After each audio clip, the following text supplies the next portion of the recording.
স্থানীয় ব্যবসার গণ্ডি থেকে বের হয়ে আন্তর্জাতিক বাণিজ্যের জন্য মানসিক, আর্থিক এবং লজিস্টিক প্রস্তুতি এখনই নিতে হবে বলে মন্তব্য করেছেন পায়রা বন্দর chairman rear admiral Masud Iqbal.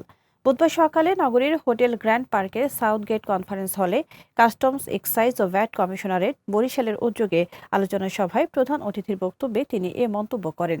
বলেন, বরিশালে কৃষি, শিল্প, জ্বালানি, পর্যটন ও রপ্তানিমুখী শিল্পের বিপুল সম্ভাবনা রয়েছে।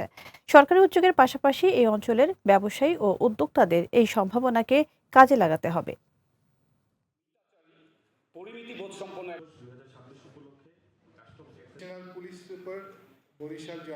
কৃষি, শিল্প, জ্বালানি, পর্যটন, রপ্তানিমুখী শিল্প সব ক্ষেত্রে এখানে বিপুল সম্ভাবনা আছে। সরকারি উদ্যোগের পাশাপাশি বাংলাদেশের মধ্য দক্ষিণাঞ্চল অর্থাৎ এই অঞ্চলের ব্যবসায়ী ও উদ্যোক্তাদের এই সম্ভাবনাগুলোকে কাজে লাগাতে হবে।